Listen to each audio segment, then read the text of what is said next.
Lacan le premier, disons, considérait que ce qui faisait résistance à la psychanalyse, c'était les préjugés des psychanalystes. La question, évidemment, c'est comment l'analyste va se débarrasser de ses propres préjugés. Naturellement, il le fait dans la cure, la première manière. Mais ce qui n'empêche pas, si vous voulez, d'une certaine manière de travailler à l'analyse de ces préjugés dans une dimension proprement de recherche. En particulier sur ce qui constitue, je dirais, les préjugés des groupes analytiques, du milieu analytique, c'est-à-dire les idéaux du milieu psychanalytique. Alors, idéaux qui sont variés, puisque le champ psychanalytique est très varié. Mais enfin, moi j'ai toujours été frappé, enfin, ce qui concerne par exemple la question de la femme ou la question du père, qui sont les grandes questions du champ analytique. Qu'est-ce qu'un père? Qu'est-ce qu'une femme? Que veut la femme? Eh bien, que ces deux grandes questions étaient souvent, y compris parmi nos collègues d'orientation lacanienne, on va dire, étaient quelquefois, en tous les cas, reprises, enfin la réponse donnée étaient des réponses qui me paraissaient des réponses très adaptatives, ce qui ne correspond pas vraiment à l'éthique de Freud ni à celle de Lacan. En tous les cas, sûrement pas encore moins à celle de Lacan qu'à celle de Freud. Donc j'étais un peu étonné, perplexe, de cette idée, alors qui est par exemple qu'on voit un certain nombre de psychanalystes assez connus, convaincants et autorisés, qui passent dans les médias assez fréquemment pour évoquer au fond leur souci de la défense de ce qu'ils appellent l'ordre symbolique. Alors l'ordre symbolique pour eux au total, quand on écoute un peu, comme je le fais, de manière un peu précise ce qui est appelé l'ordre symbolique, au fond c'est rien d'autre que l'ordre social, en réalité tel qu'il est aujourd'hui, avec sa composition structurelle, disons, des familles occidentales, en général, qui sont des familles conjugales, et où le père, la mère et l'enfant forment en gros la cellule de base, on va dire.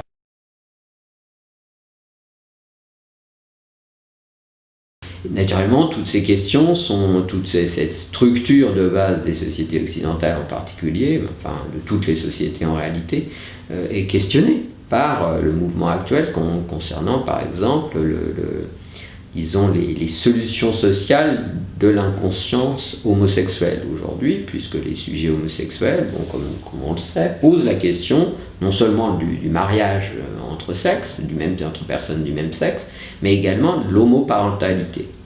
Manifestement, ça va contre cette idée d'un ordre symbolique stable à l'infini, et avec l'idée que si cet ordre symbolique stable n'est pas reconduit, alors on serait face à des catastrophes cliniques importantes.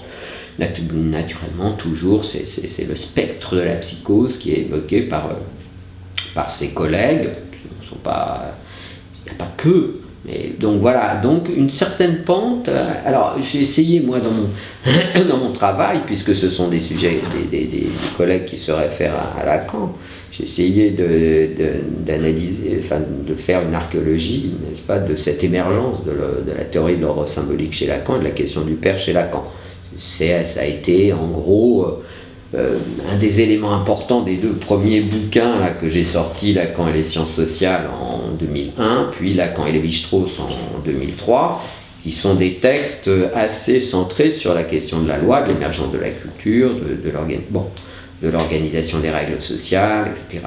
Et évidemment, j'ai essayé de montrer que, en allant chercher chez Lacan, rien du point de vue, enfin pas grand-chose, du point de vue en tous les cas du Lacan structuraliste, permet de soutenir cette idée du côté immuable d'un ordre symbolique, et que l'ordre symbolique, c'est pas seulement en tous les cas l'ordre social, c'est plutôt l'ordre du langage, de ce qui se passe quand le sujet, le vivant, disons, se trouve affecté de l'organisation, de l'ordre des signifiants, de l'ordre du langage, de la parole, et qu'est-ce qui se passe dans cette logique-là. Bon, voilà.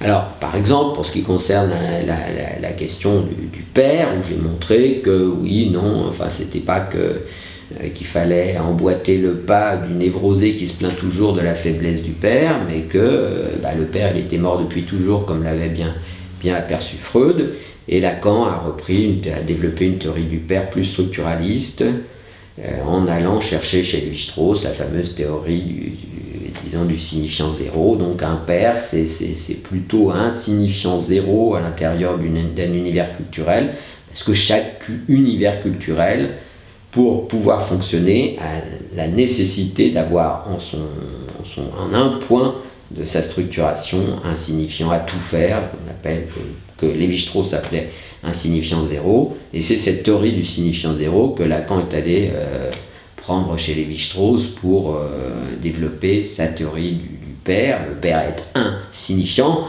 qui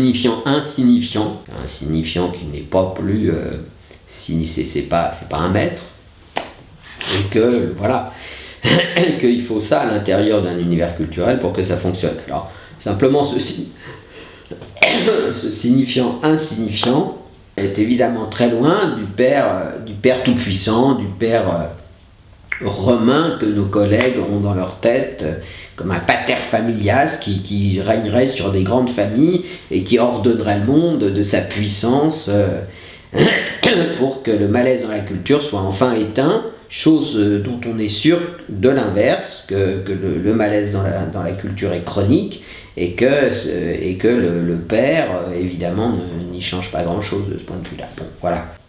Donc le SIAP, c'est ça. Le SIAP, c'est aussi, donc une fois que, par exemple, voilà, je présente là l'analyse des préjugés, des idéaux de certains collègues qui ont une place importante dans le champ psychanalytique, et qui, à mon avis, enfin de mon point de vue, ce type de préjugés, naturellement, qui amène l'analyse et la clinique du cas, la cure, à essayer de regonfler le père dans la cure elle-même, eh bien c'est une impasse pour l'expérience analytique. Il vaut mieux analyser la nostalgie du père, cette nostalgie d'un père tout-puissant, qui est une nostalgie infantile, qui a sa place, sa dignité, etc., mais qui est une nostalgie névrosée. Et je ne crois pas que, évidemment, la psychanalyse n'est pas là pour regonfler cette nostalgie, mais plutôt aider le sujet analysant à la traverser, on va dire les choses comme ça. Alors chacun des jeunes chercheurs ou des jeunes analystes ou des jeunes cliniciens plutôt du cercle sont au travail de leurs propres préjugés comme ça, ou des préjugés du milieu. Et donc voilà, ce qui fait un trait de la particularité, il me semble, du cercle. Voilà, aux choses pour lesquelles donc il fallait que ce soit, vous voyez bien, à la jonction du champ des sciences sociales, scientifiques, universitaires, et du champ psychanalytique, pour faire qu'on puisse avoir un débat à la fois avec les chercheurs et les enseignants universitaires, dont on se nourrit d'un certain nombre de travaux, et puis aussi un débat avec les psychanalystes.